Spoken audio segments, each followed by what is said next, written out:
dalam kehidupan kami. Maka ada kuasa yang menyertai perjalanan kehidupan kami, sehingga apapun yang terjadi di tengah dunia ini, kami bisa membuktikan bahwa Engkau Allah yang hidup di dalam kehidupan kami.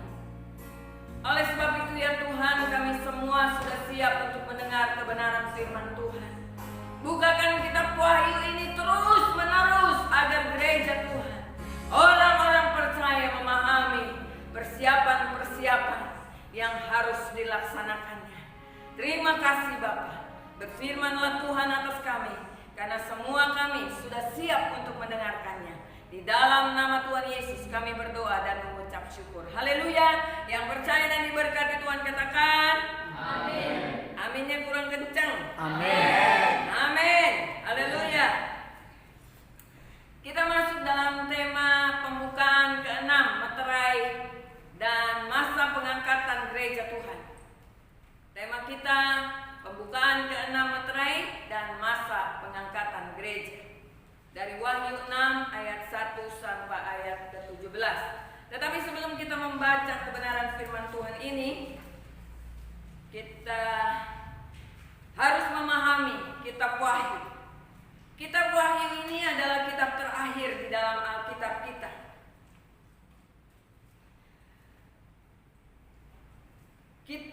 Adalah satu misteri bagi kebanyakan orang, kitab Wahyu ini.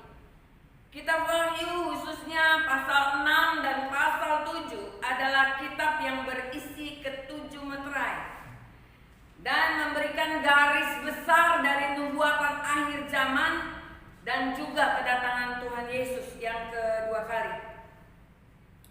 Melalui kitab Wahyu ini kita dapat mengetahui bagaimanakah kejadian-kejadian akhir zaman akan terkuak di dalam kitab Wahyu ini, dan bagaimanakah kita dapat siap untuk menghadapi akhir zaman dan menyambut Tuhan Yesus untuk menjemput gerejanya di awan-awan. Amin. Kita butuh untuk memahami 7 meterai dari kitab Wahyu ini yang terdapat pada Wahyu 6 ayat 1 sampai 17 supaya kita semua bisa siap sedia. Amin. Dan berjaga-jaga. Kita sudah berada pada akhir zaman dan waktu sudah sangat singkat. Tuhan katakan di Kisah Rasul 3 ayat 21 dikatakan bahwa Dia akan datang, tetapi gereja Tuhan harus dipulihkan terlebih dahulu. Ini adalah saat-saatnya gereja Tuhan dipulihkan. Amin. Di mana orang percaya mulai dipulihkan, mulai menyadari akan segala dosa dan kesalahannya. Itu pemulihan. Kemudian orang-orang mulai menyadari bahwa mereka mulai tidak bisa hidup tanpa Tuhan. Ini satu pemulihan yang luar biasa yang sedang digerjakan oleh Roh Kudus di tengah-tengah dunia ini untuk mempersiapkan umatnya menanti kedatangan Tuhan yang kedua kali, bahkan menghadapi meterai demi meterai yang dibuka dari gulungan kitab ini. Amin. Nah, untuk mengerti kitab Wahyu pasal 6 ini tentang meterai, maka kita harus ingat dahulu tentang perkataan Yesus Kristus pada waktu murid-muridnya menanyakan tentang kapan kedatangannya yang kedua kali ini. Kita buka Matius 24 terlebih dahulu, ayat yang ketiga. Karena tanpa Matius 24 kita tidak dapat mengerti tentang meterai-meterai yang terdapat dalam Wahyu 6 ayat 1 sampai 17 ini. Matius 24 ayat 3. Permulaan penderitaan. Ketika Yesus duduk di atas bukit Zaitun, datanglah murid-muridnya kepadanya untuk bercakap-cakap sendirian dengan Dia. Kata mereka, "Katakanlah kepada kami bila manakah itu akan terjadi, dan apakah tanda kedatangan-Mu dan tanda kesudahan dunia?" Jawab Yesus kepada mereka, "Waspadalah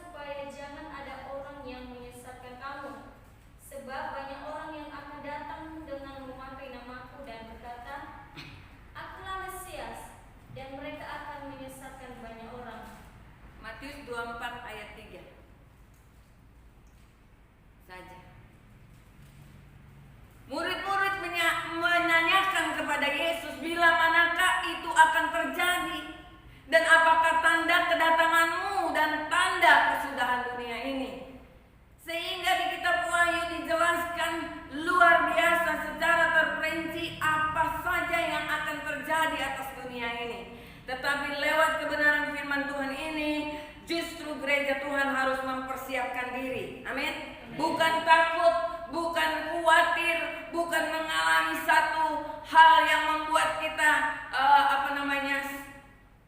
stuck, tidak lagi bertumbuh di dalam Tuhan, tetapi kitab Wahyu dibuka untuk kita umat Tuhan siap sedia menanti kedatangannya. Nah, tanda kedatangan Tuhan yang dimaksud adalah tanda kedatangan Tuhan Yesus Kristus di awan-awan. Bukan kedatangan Tuhan Yesus yang kedua menginjakkan kaki di bumi ini. Di awan-awan untuk menjemput orang-orang kudusnya, artinya pengangkatan. Dan saat itu Tuhan memerintahkan malaikat-malaikatnya menjemput gerejanya yang kudus, yaitu pengantin-pengantinnya. Matius 24 ayat 29 sampai ayat yang ke-31. Kedatangan anak manusia, perumpamaan tentang pohon ara. Segera sesudah disiksaan pada masa itu, matahari akan menjadi gelap dan bulan tidak bercahaya dan bintang-bintang akan berjatuhan dari langit dan kuasa-kuasa langit akan goncang. Pada waktu itu akan tampak tanda anak manusia di langit, dan semua orang dan semua bangsa di bumi akan meratap, dan mereka akan melihat anak manusia itu datang di atas awan-awan di langit dengan segala kekuasaan dan kemuliaannya. 31. Dan ia akan menyuruh keluar malaikat-malaikatnya dengan meniup sangkakala yang dahsyat bunyinya, dan mereka akan mengumpulkan orang-orang pilihannya dari keempat penjuru bumi, dari ujung langit yang satu ke ujung langit yang lain. Amin. Namun sebelum hari yang luar biasa indah ini terjadi, yaitu pengangkatan gereja Tuhan, orang-orang percaya, akan ada peristiwa-peristiwa atau tanda-tanda yang mendahulunya, dan itu berhubungan erat dengan pembukaan meterai gulungan kitab yang sudah diterima oleh Yesus Kristus Tuhan. Nah, kita mulai membaca Wahyu 6 ayat 1 terlebih dahulu.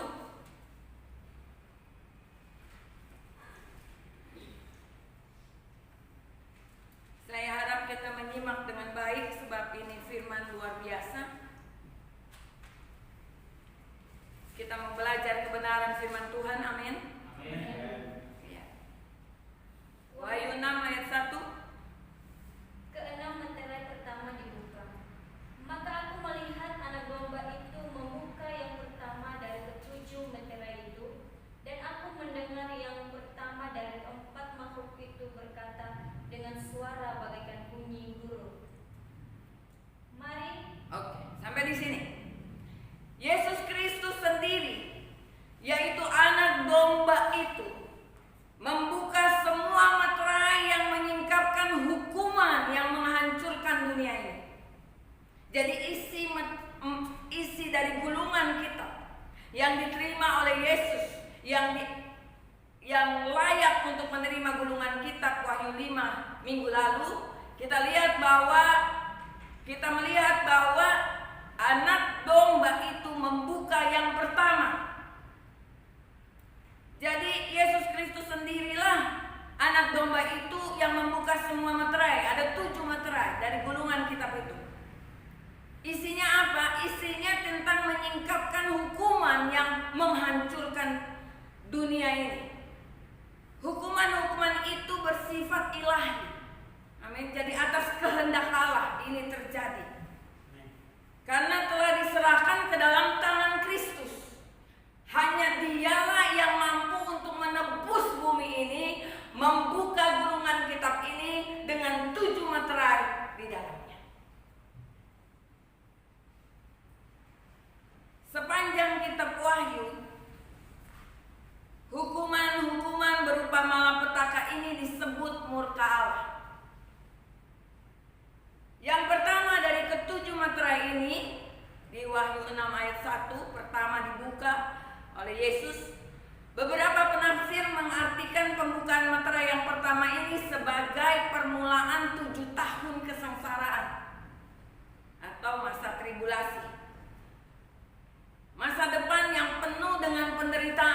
Jadi kalau kita merasakan hari-hari ini makin hari kita sebagai orang percaya mengalami tekanan, penderitaan yang luar biasa, sabar. Amin. Sebab kita tahu bahwa Allah yang pegang kendali atas bumi ini, Dia yang sudah menebus bumi ini, sehingga iblis tidak lagi berkuasa atas bumi ini, sehingga pertolongan Tuhan, penyelamatan Tuhan, perlindungan Tuhan yang sempurna terjadi atas anak-anaknya yang bersandar kepada Dia. Amin. Masa depan yang kita akan hadapi adalah penuh dengan penderitaan, begitu yang dikatakan oleh firman Tuhan, dan hukuman yang belum pernah terjadi sebelumnya, yang akan mengarah kepada kedatangan Yesus yang kedua kali. Daniel 9 ayat 27. Nanti kita kembali ke Wahyu. Karena sebenarnya kitab Wahyu ini sudah dinubuatkan dari sejak perjanjian lama sampai pada perjanjian baru, dan ditutup dengan kitab Wahyu yang menjelaskan secara rinci tentang meterai-meterai yang akan dibuka. Selama meterai-meterai itu dibuka, orang percaya belum mengalami pengangkatan. Oleh sebab itu orang percaya hari-hari ini Tuhan sedang pulihkan. Amin. Tidak ada orang yang mencari Tuhan hari-hari ini yang tidak ditegur oleh Tuhan, yang tidak dikuduskan oleh Tuhan, yang tidak dipulihkan oleh Tuhan. Sehingga ketika hari ini kita merasa berdosa kepada Tuhan, kita akan datang dalam pertobatan.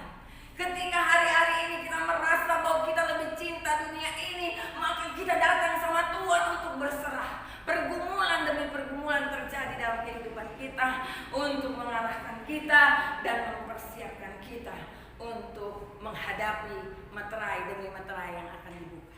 Amin. Daniel 9 ayat 27. Ayat 27. Raja itu akan membuat perjanjian itu menjadi berat bagi banyak orang selama 1 kali 7 masa.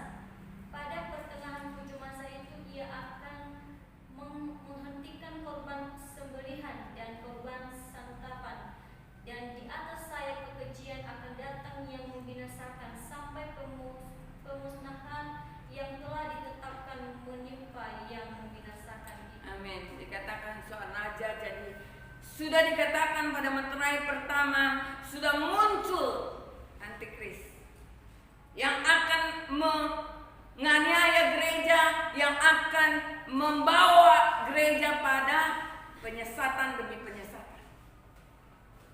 Nah, kesengsaraan besar. Orang-orang percaya bahwa meterai ini menggambarkan masa 3,5 tahun terakhir dari 7 tahun kesengsaraan, yang disebut kesengsaraan besar atau masa tribulasi. Ada lagi orang lain yang melihatnya sebagai awal dari hukuman Allah menjelang akhir masa itu. Hukuman Allah dinyatakan dalam rentetan-rentetan peristiwa yang berurutan. Ya, kita akan pelajari Wahyu sampai Wahyu ke terakhir, Wahyu 22.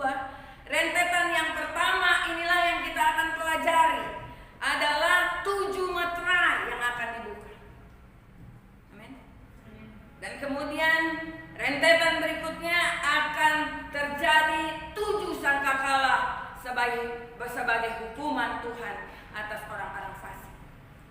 Dan yang terakhir, yang ketiga, ada 7 cawan murka Allah. Nah, kita akan melihat bahwa dari meterai pertama yang dibuka, kita melihat ada kuda putih. Kita buka ayat Wahyu 6 ayat 2. Sebelumnya ada 4 orang yang menunggang kuda, ya. Di meterai 1, 2, dan 3 serta 4. Ya, 4 orang yang menunggang kuda keluar, sementara keempat meterai yang pertama dibuka. Nah,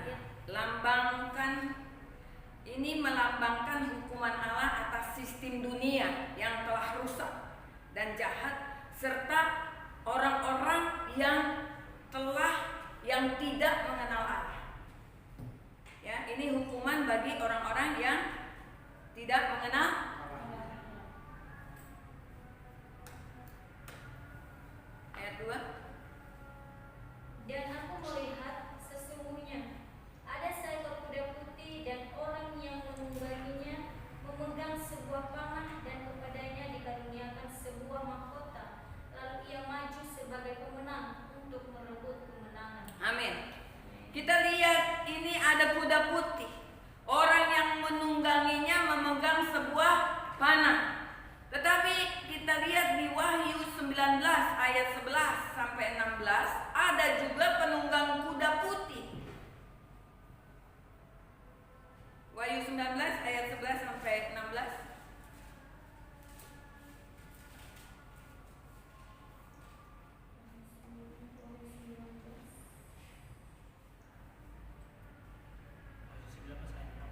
11 sampai 16.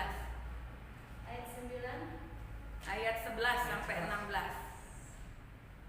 Ayat 19. 11. Wahyu 19 ayat 11 sampai 16.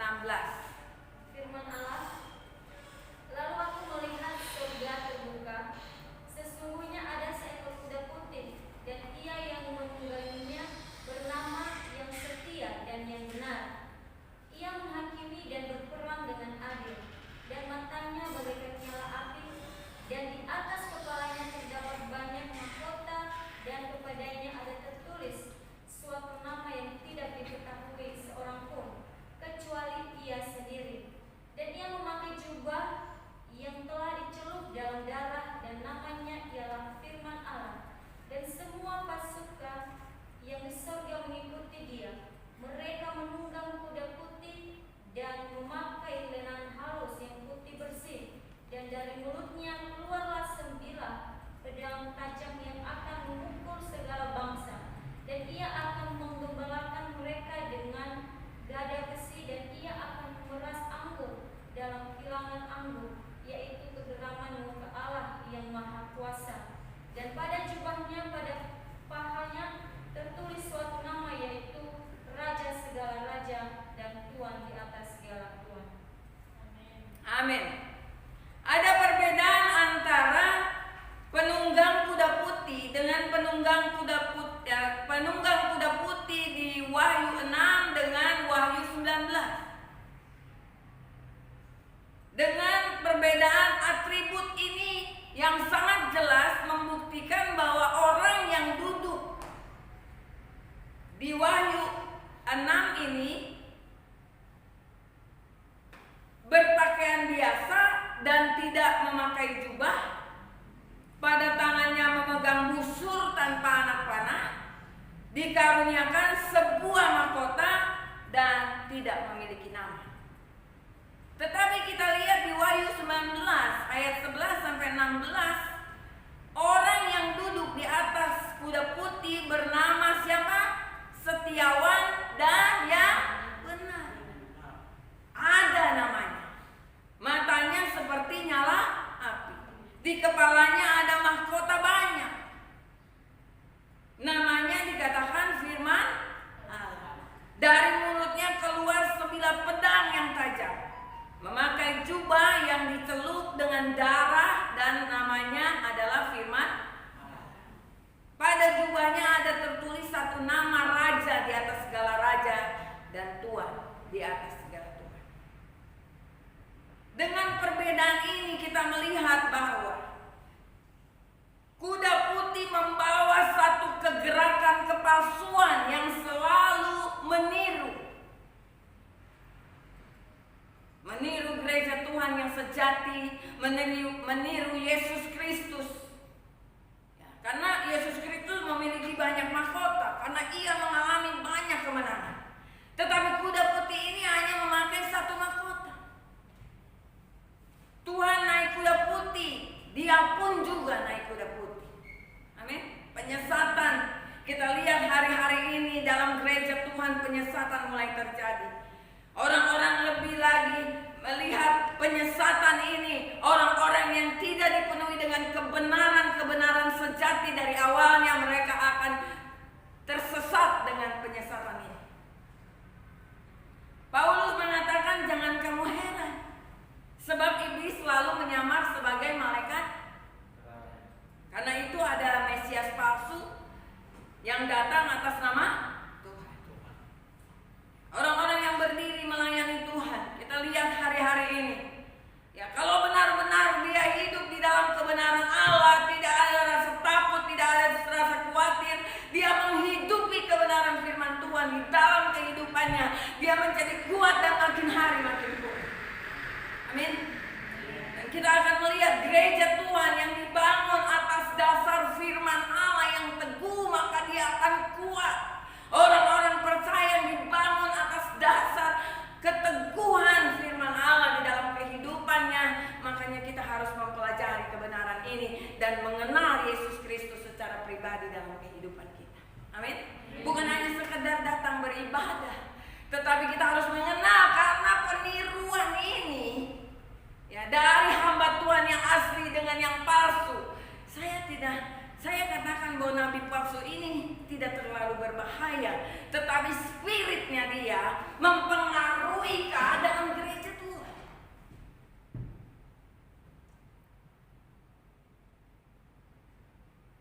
Amin.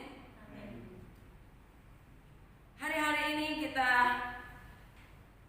dapat melihat begitu banyak ajaran-ajaran palsu dan nabi-nabi palsu. Ada juga nabi-nabi palsu yang datang dengan tanda-tanda dan mujizat yang luar biasa. Kita lihat sekarang ada hamba Tuhan di daerah, saya lupa di satu daerah masih aktif. Setiap orang yang datang sakit apa tumpang tangan sembuh. Hari-hari ini saya mau katakan kesembuhan hanya terjadi ketika kita melakukan kebenaran Allah, maka sakit penyakit tidak akan menimpa kehidupan kita. Amin. Bukan orang berdosa datang tumpang tangan terus sembuh dari sakit. Dia harus mengalami pemulihan demi pemulihan. Dosa-dosa akibat dia melakukan dosa itu, sehingga dia mengalami sakit penyakit yang demikian, dan tiba-tiba dia datang mau menerima mujizat. Saya mau katakan hari-hari ini tidak ada lagi mujizat-mujizat yang menyertai pelayanan. Tapi bukan berarti saya tidak percaya dengan mujizat, tetapi mujizat terjadi atas kehidupan kita pribadi sendiri. Amin. Kitalah sumber mujizat, kitalah yang dapat membuat mujizat itu terjadi dalam kehidupan kita. Amin. Ketika kita melakukan kebenaran Allah, maka orang yang tua yang harusnya sakit-sakitan justru kita segar bugar. Itulah mujizat. Amin. Memang tidak jarang dengan penumpang tangan terjadi kesembuhan. Tetapi saya mau katakan bahwa mujizat-mujizat palsu dilakukan oleh nabi-nabi palsu, sehingga orang tidak bergumul untuk melakukan kebenaran Allah. Mereka tetap melakukan dosa, datang ke gereja tumpang tangan supaya sembuh, kemudian mereka tetap dalam dosa. Tetapi kita yang ada di dalam Tuhan, di dalam kebenaran Allah, maka kita akan hidup di dalam kebenaran Allah. Amin. Kita tidak dapat bisa disesatkan oleh banyak orang, karena kita mengalami badan yang sehat, kita mengalami sukacita, damai sejahtera yang tidak perlu datang kepada orang-orang dan menyandarkan diri kepada hamba-hamba Tuhan. Mereka hamba-hamba Tuhan, orang-orang biasa juga yang sedang bergumul untuk sampai pada kerajaan Allah. Amin. Dan guru-guru palsu hari-hari ini ada di antara kita. Awas, saya mau katakan materai ini sudah lama dibuka. Kita lihat penyesatan demi penyesatan, orang-orang yang cuma cari berkat di gereja, orang-orang yang cuma cari mujizat di dalam gereja. Mereka mengalami kelelahan hari-hari ini. Mereka mengalami murtad, tinggalkan Tuhan, karena mereka merasa bahwa mereka tidak disembuhkan oleh Tuhan sehingga meninggalkan Tuhan. Tetapi orang-orang yang berdiri teguh hari-hari ini adalah orang-orang yang melakukan firman Tuhan, dan dia tidak dapat ditipu oleh nabi-nabi palsu ini. Amin. Gerakan kepalsuan atau gerakan kepalsuan sedang menjelajah ke seluruh dunia saat ini untuk menyesatkan orang-orang, dan orang-orang percaya juga menjadi tujuannya untuk menghancurkan kita orang percaya. Mesias palsu datang dengan urapan palsu dan roh antikristus serta juga atas nama Tuhan dalam segala kelicikan. Ini materai yang pertama dibuka. Materai yang pertama ini adalah apa? Kita pelajari tadi adalah nabi-nabi palsu. Kegerakan kepalsuan sudah terjadi. Kemudian kita lihat materai yang kedua dibuka. Ayat 3. Dan ketika anak domba itu membuka materai yang kedua, aku mendengar makhluk yang kedua berkata, "Mari." Dan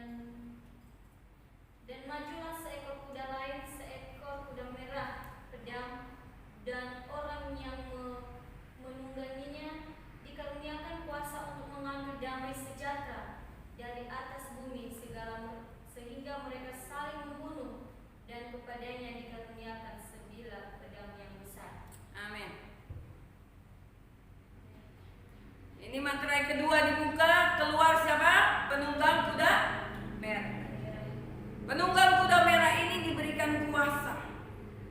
Jadi saya sekali lagi katakan bahwa gulungan kitab ini diambil oleh Yesus Kristus, sehingga Yesus Kristus sanggup untuk membuka setiap materai. Berarti hukuman ini berasal dari Tuhan.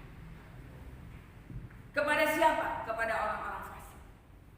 Di mana orang percaya saat materai-materai ini dibuka? Nanti kita lihat di ayat firman Tuhan bahwa orang percaya masih menghadapi materai demi materai sampai pada materai yang ke-6.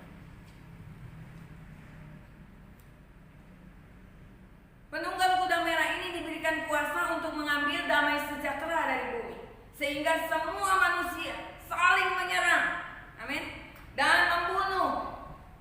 Dan dia dianugerahi pedang yang besar.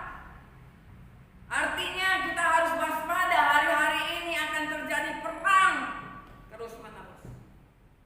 Ya, perang dunia pertama sudah terjadi, perang dunia kedua sudah terjadi, dan saya mau katakan bahwa perang dunia ketiga akan terjadi pada zaman antikris, masa materai ke-7 dibuka.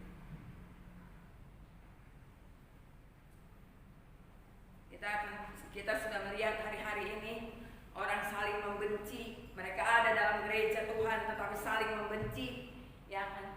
Kebenaran-kebenaran Allah mereka dengar, tetapi mereka tidak hidup di dalam kebenaran Allah. Mereka saling menjelekkan satu dengan yang lain. Bahkan di atas mimbar satu pendeta yang lain menjelekkan pendeta yang lain. Saya mau katakan firman Tuhan katakan apa? Ketika kita membenci seseorang, maka kita sudah membunuh. Amin.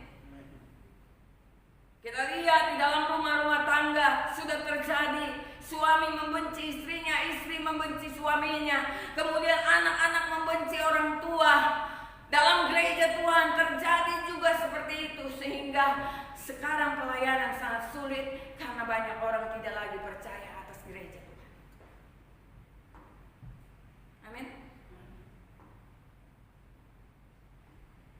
Kadang-kadang juga kita sebagai orang percaya yang tetap bergumul di dalam kebenaran Allah, terjadi perang dingin antara kita dengan suami, antara kita dengan anak-anak.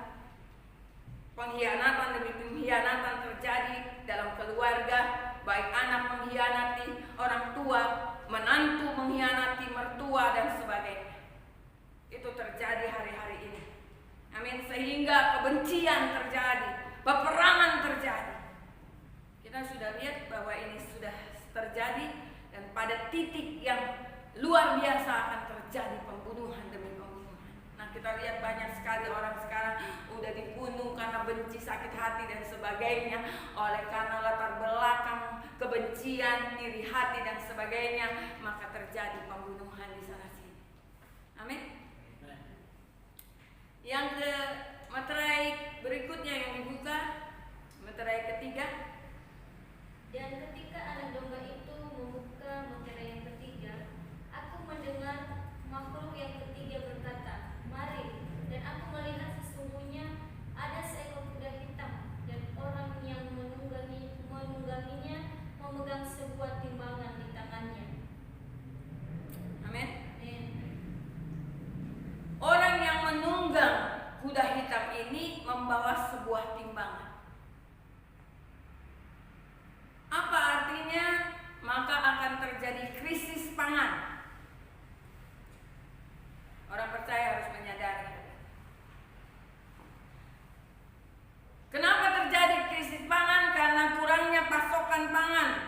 Ya, kita udah dengar hari-hari ini kemungkinan ini akan terjadi. Oleh karena apa? Oleh karena cuaca yang sudah tidak lagi diprediksi kapan panas dan kapan hujan, yang mengakibatkan kenaikan harga-harga jual makin melambung tinggi luar biasa. Tapi saya lihat sih telur lagi turun nih sekarang, 23.000 satu kilo.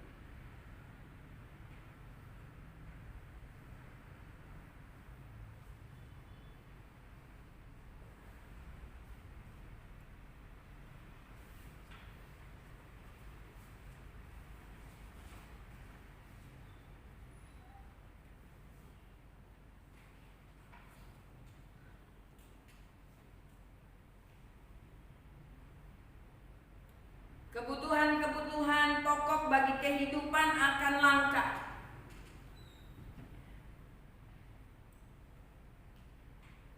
Dan harga-harga barang akan makin tinggi. Kelaparan akan menyebar ke seluruh dunia. Bukan hanya di satu tempat, tetapi ke seluruh dunia. Inilah penunggang kuda yang kita. Kemudian 6. Dan aku mendengar seperti ada suara di tengah-tengah keempat makhluk itu berkata, secupak gandum sedinar dan 3 cupak jelai sedinar, tetapi janganlah rusakkan minyak dan anggur itu. Amin. Amin. Penunggang kuda hijau kuning ini disebut juga pucat. Orang yang menungganginya bernama Maut dan Kerajaan Maut. Kerajaan Maut berasal dari neraka, dilepas oleh Tuhan, yang mengikuti penunggang kuda hijau putih. Kepada mereka diberikan kuasa atas 1/4 dari bumi ini untuk membunuh dengan pedang, dengan kelaparan, dengan sampar dan binatang-binatang buas yang ada di bumi. Kuda hijau kuning dan penunggangnya melambangkan gelombang kematian yang akan menyapu seluruh muka bumi ini, membunuh 1/4 penduduk dunia. Sekitar 1,7 miliar orang akan mati di seluruh dunia. Lewat perang, lewat kelaparan, lewat bencana alam, lewat wabah, termasuk akibat pembukaan materai yang sebelum-belumnya. Materai 1, 2, 3 itu akan mati di sana. Kemudian materai ke-5 yang akan dibuka. Ayat 7. Dan ketika anak domba itu membuka materai yang keempat, aku mendengar suara makhluk yang keempat berkata, mari. Dan aku melihat sesungguhnya ada seorang kuda hijau, kuning, dan orang yang menungganginya bernama Maut, dan kerajaan Maut mengikutinya. Dan kepada mereka diberikan kuasa atas 1/4 dari bumi untuk membunuh dengan pedang, dan dengan kelaparan dan lapar, dan dengan binatang-binatang buas yang di bumi. Wah, ini kuda kuning hijau tadi saya sudah jelaskan. Ya, mereka akan mati 1/4 manusia di bumi ini akan mati dengan pedang, dengan apa? Penyakit sampar, dan juga kelaparan, bencana alam, wabah dan sebagainya. Kemudian ayat selanjutnya. Ayat 9. Dan ketika anak domba itu membuka materai yang kelima, aku melihat di bawah mezbah jiwa-jiwa mereka yang telah dibunuh oleh karena firman Allah dan oleh karena kesaksian yang mereka miliki. Dan mereka berseru dengan suara nyaring, katanya, berapa lamakah lagi ya penguasa yang kudus dan benar, engkau tidak menghakimi dan tidak membalaskan darah kami kepada mereka yang diam di bumi. Amin. Ini satu penghiburan buat kita orang percaya. Ketika kita mengalami aniaya hari-hari ini, dalam kita mengikut Tuhan, kita berseru-seru sama Tuhan, mohon pertolongan. Tapi sampai dengan hari ini orang yang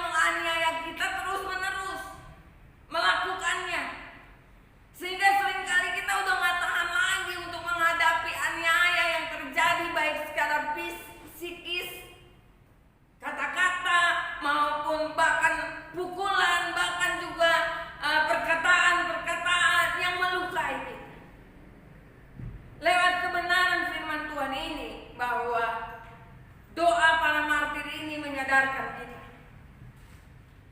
bahwa pembalasan yang adil dan akan terwujud suatu saat nanti. Amin. Allah kita adalah Allah yang adil. Kalau kita tetap setia sama Tuhan, ya tidak gampang kita setia sama Tuhan.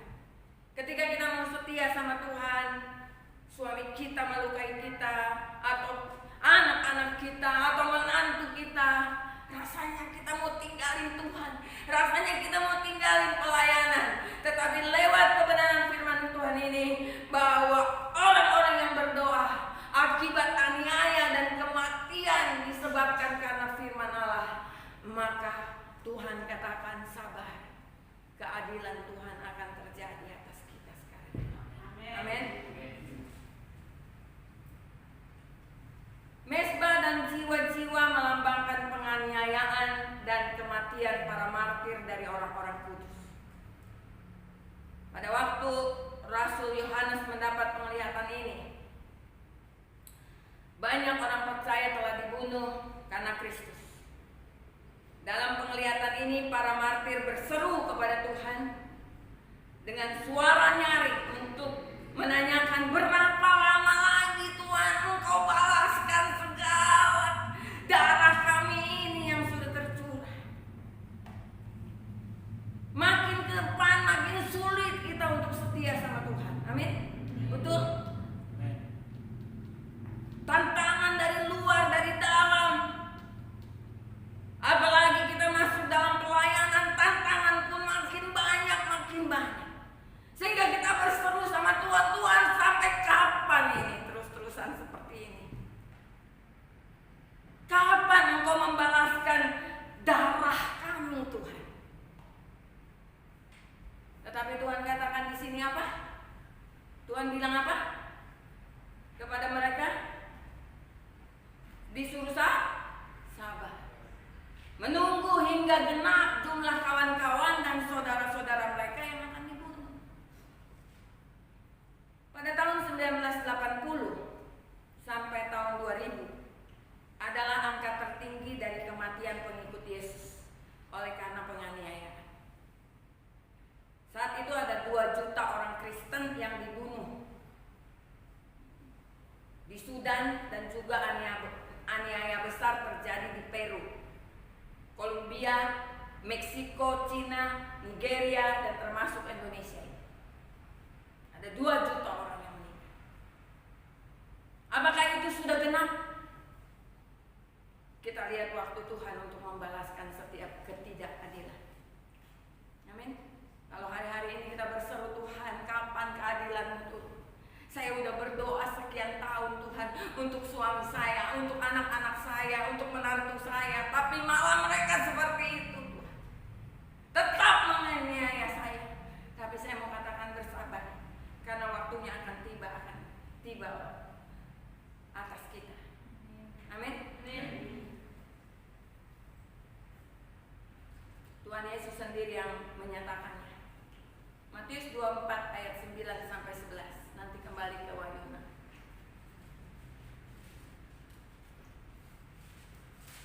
Saya minta cepat karena banyak ayat yang masih dibaca. Matius 24 ayat 9 sampai 10. Pada waktu itu kamu akan diserahkan supaya disiksa, dan kamu akan dibunuh dan akan dibenci semua bangsa oleh karena namaku. Amin. Dan banyak orang akan murtad, dan mereka akan saling menyerahkan dan saling membenci. Amin. Akan banyak martir yang mati karena nama Tuhan. Kita akan lihat ke depan. Banyak juga orang-orang percaya dan para misionaris di negara tertentu yang ditangkap.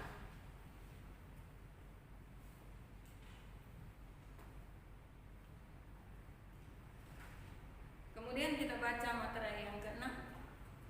Materai yang ke-6 ya, dibuka. Tadi materai ke-5. Oke. Nah, sebelum kita baca materai ke-6 ini, sebelum materai ke-6 ini dibuka, Yesus mengatakan akan terjadi kesusahan besar seperti yang belum pernah terjadi sejak dunia dijadikan. Jadi kalau kita lihat materai pertama, kedua, ketiga, keempat, biasa kita lihat. Amin. Penyesatan, krisis ekonomi, apalagi kelaparan, ya. Ada banyak kita lihat kejadian-kejadian ini, ya. Apalagi orang-orang yang dianiaya, kita lihat sudah banyak kan. Tetapi sebelum materai ke-6 ini dibuka, materai ke-6 ini adalah materai yang luar biasa, yang dikatakan oleh firman Tuhan sejak dunia dijadikan belum pernah ini terjadi.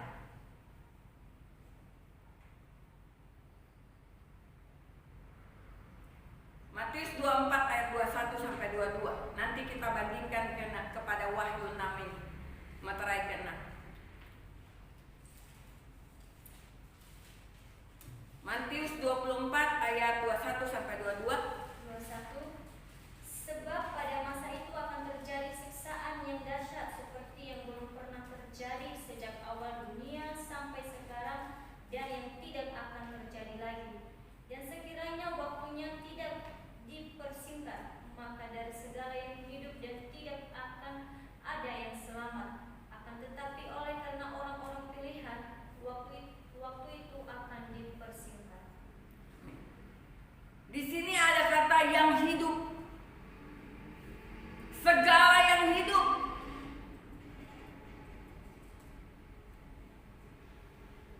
Artinya manusia dan binatang nggak ada bisa tahan. Mati semuanya.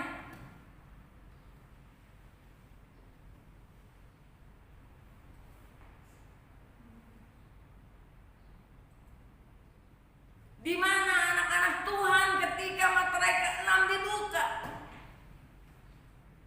Di mana gereja Tuhan saat materai ke-6 dibuka? Ini harus kita tahu.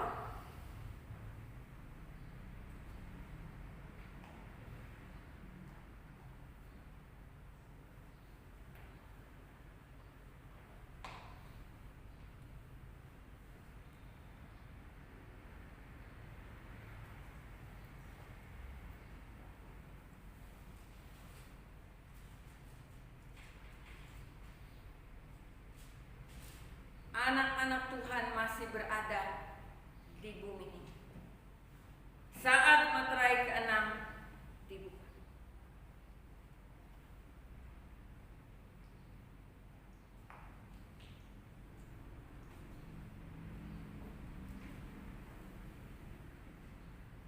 Markus 13 ayat 19 dan 20.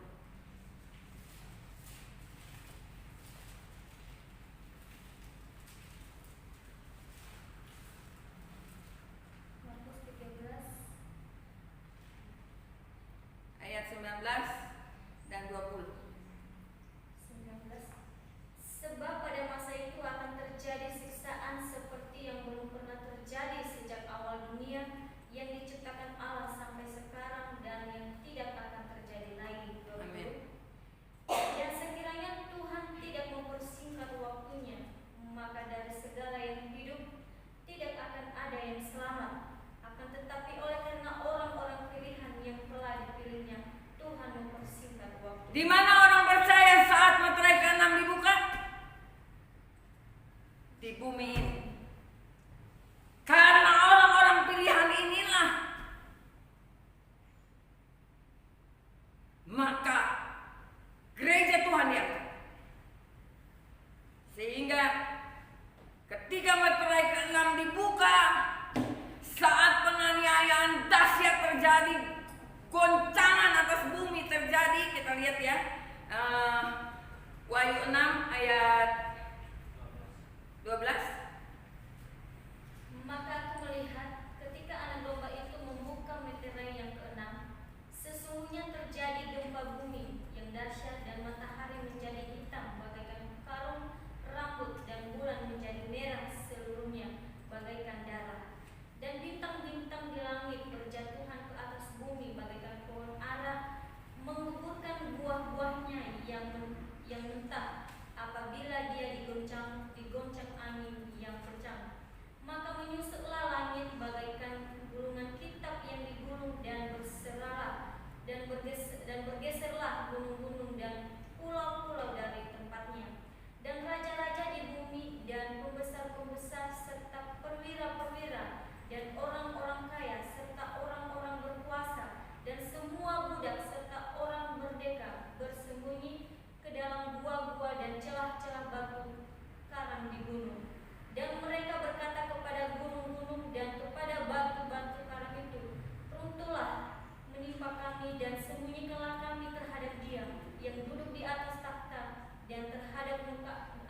domba itu, sebab sudah tiba hari besar muka mereka, dan siapakah yang dapat bertahan? Amin. Siapakah yang dapat bertahan ketika gereja tidak diangkat?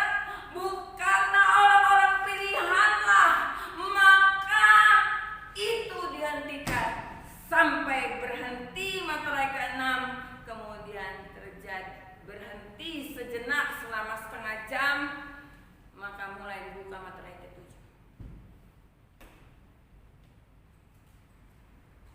Kemana orang percaya saat itu? Terjadi pengangkatan gereja. Yesus menjemput kita di awan-awan karena nggak ada seorang pun yang bisa bertahan. Bayangin kalau kita nggak diangkat oleh Tuhan, kita akan mengalami aniaya yang luar biasa. Sekarang aja sudah terjadi sebenarnya materai 1, 2, 3, dan 4, 5 sudah terjadi. Amin.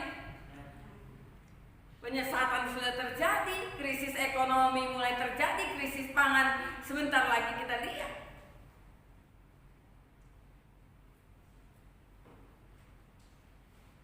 Tetapi apakah pemeliharaan Tuhan tidak sempurna atas kehidupan gerejanya? Tetap gereja Tuhan berjalan. Amin. Tetap orang percaya bisa makan.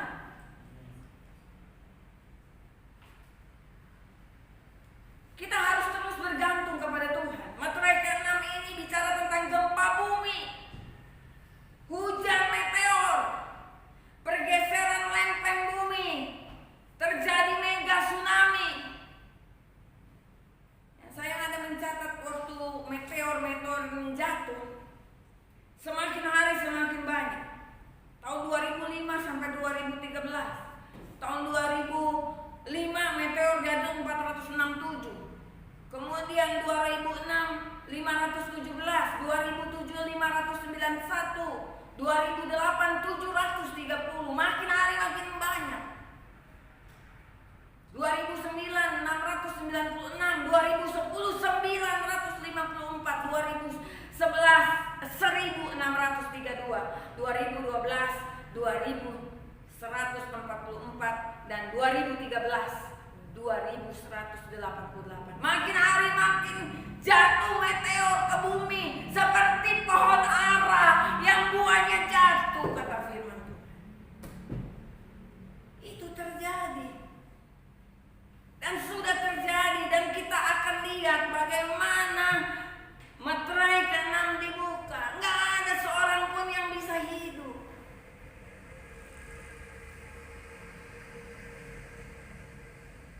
Kematian sekarang sudah merajalela, maut di mana-mana. Sebentar kita baru bertemu satu orang itu kemana sudah meninggal.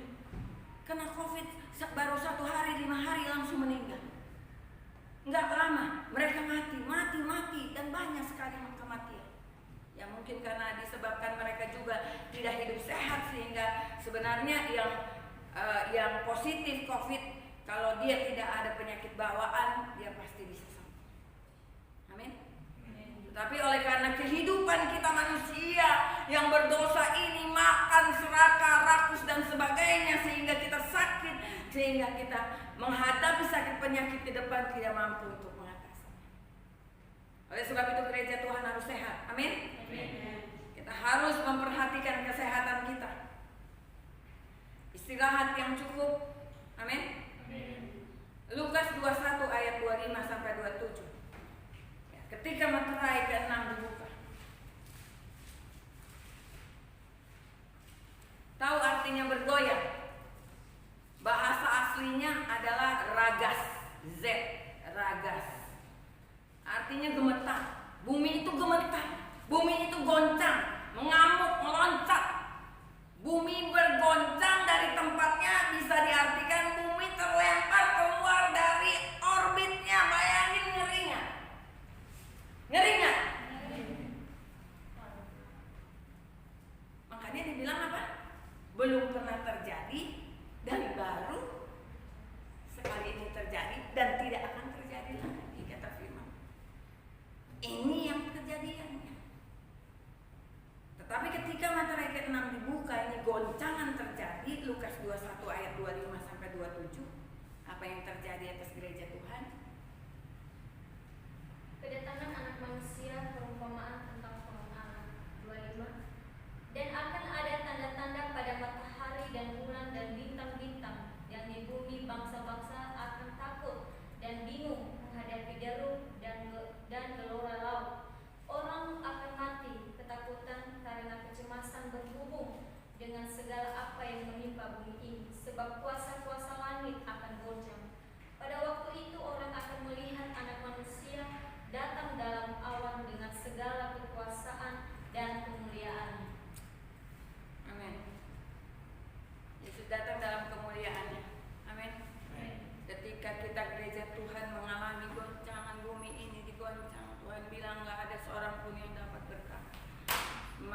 Yesus Kristus, Allah yang hidup, yang sangat mengasihi kita.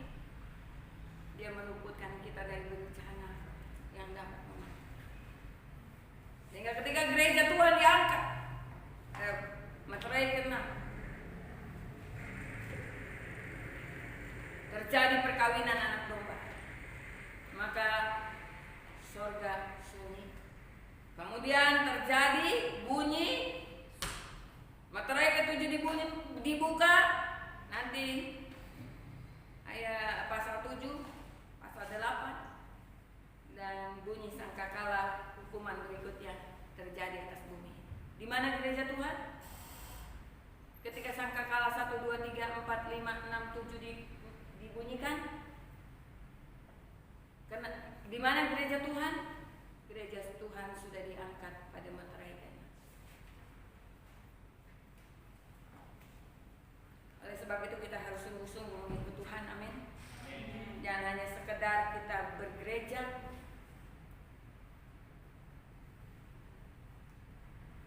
goncangan yang hebat terjadi, tetapi Tuhan katakan bahwa 1 Tesalonika 5 ayat 9,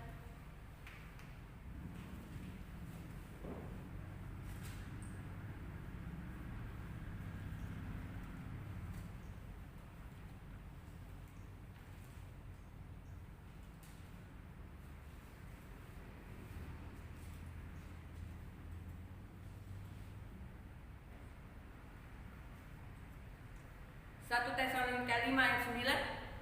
Karena Allah tidak menetapkan kita untuk ditimpa murka, tetapi untuk beroleh keselamatan oleh Yesus Kristus Tuhan kita. Amin. Kita tidak mengalami murka Allah, sebab kita tidak ditetapkan. Siapa dia?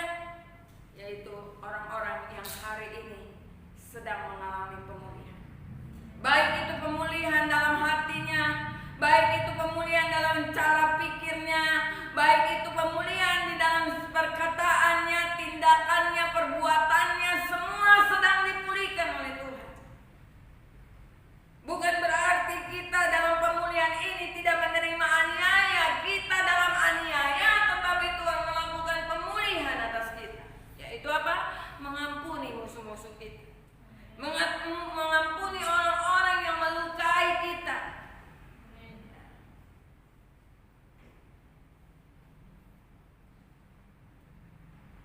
Murka anak domba ini melukiskan bahwa bagaimana Tuhan sangat membenci dosa, percabulan dan kejahatan yang tidak mau bertobat orang. Tetapi orang-orang yang setia tidak ditetapkan untuk mengalami murka. Amin. Karena Yesus sendiri sudah berjanji kepada kita untuk meluputkan mereka dari murka akan datang. Materai 1, 2, 3, 4, 5 sudah dibuka. Kedahsyatannya, tingkat ketinggian aniaya itu, tingkat krisis ekonomi ini akan meningkat. Kelaparan juga akan meningkat, perang juga akan meningkat. Mulai negara-negara makin saling mau berperang. Materai ke-6 ini, Tuhan tidak menghendaki kita ditimpa oleh murka. Yang harus kita perhatikan adalah masa-masa di materai ke-6 ini adalah masa terjadinya pengangkatan gereja Tuhan dan mempelainya yang kudus. Amin. Amin. Karena setelah pembukaan materai ke-6, yang tersisa ada materai ke-7. Materai ke-7 dibuka adalah pemilihan orang-orang dari 12 suku Israel yang dimateraikan supaya tidak mengalami siksaan dan aniaya pada zaman tribulasi, atau pada saat sangkakala penghakiman ditiup, dan juga orang-orang dari segala suku, kaum bahasa keluar terhindar dari kesusahan besar, berdiri di depan tahta anak domba. Nah, kalau Wahyu 8 nanti kita berbicara sekaligus tentang diakhirinya meterai ke-7 akan terjadi peniupan 7 sangkakala yang berisi pembalasan hukuman Allah bagi orang-orang fasik karena mereka tidak mau bertobat. Dan pada saat sangkakala Allah mulai ditiup, maka pada saat itu pula zaman antikris berkuasa di bumi.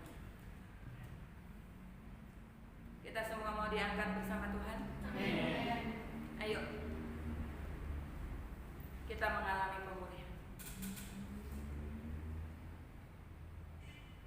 Saya makin ikut Tuhan, makin banyak luka yang disebabkan oleh orang-orang yang ada di sekitar saya.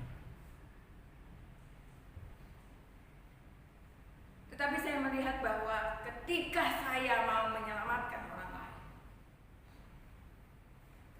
saya harus menerima aniaya terlebih dahulu, supaya saya bisa teriak sama Tuhan, Tuhan selamatkan mereka Tuhan.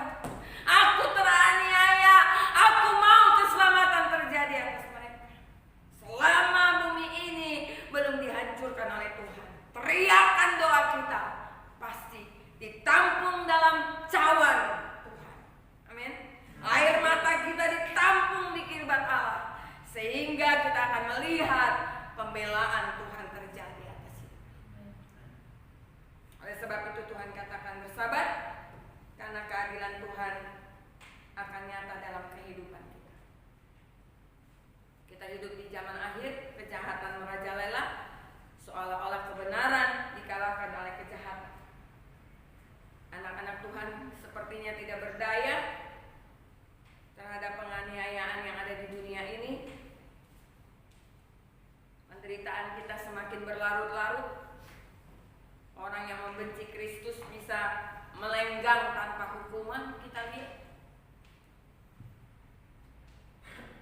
Benarkah Tuhan membiarkan kita? Saya bertanya kepada jemaat Tuhan, benarkah Tuhan membiarkan kita? Tidak. Pembukaan setiap meterai diikuti dengan penghukuman sebagai wujud murka Allah. Itu adalah bukti keadilan dan kekudusan. Seringkali kita merasa seolah-olah Allah tidak lagi mempedulikan penderitaan kita, sehingga kejahatan mengalahkan kebenaran. Namun kebenaran ini meyakinkan kita bahwa Allah itu setia dan adil. Setia dan sabarlah menantikan pembalasan Tuhan terjadi atas mereka. Janganlah membalas kejahatan dengan kejahatan, tetapi balaslah kejahatan dengan kebaikan. Sebab ketika engkau membalas kejahatan dengan kebaikan, maka sebenarnya kemenangan sudah terjadi atas kita. Tuhan memberkati kita. Amin. Kita berdoa. Terima kasih Tuhan untuk setiap kebenaran firman Tuhan yang sudah dibagikan. Terima kasih untuk pengungkapan firman Tuhan tentang kitab Wahyu, supaya kami menyadari bahwa hari-hari ini meterai-meterai itu sebenarnya sudah dibuka, tapi tingkat keparahannya belum kami rasakan sedahsyat yang Engkau nyatakan di dalam kitab Wahyu. Ya Tuhan, datanglah dalam kehidupan kami, perbaharuilah kehidupan kami. Biarlah kami bisa mengakui segala dosa dan kesalahan kami. Biarlah kami mau dipulihkan oleh Tuhan. Biarlah kami mau mengampuni orang-orang yang melukai kami, sebab penghakiman bukan ada dalam tangan kami. Penghakiman ada dalam tangan Tuhan. Pembalasan ada dalam tangan Tuhan. Setiap tetesan air mata kami ditampung di kirbat Tuhan. Setiap doa-doa kami ditampung di cawan Tuhan. Sehingga pada waktunya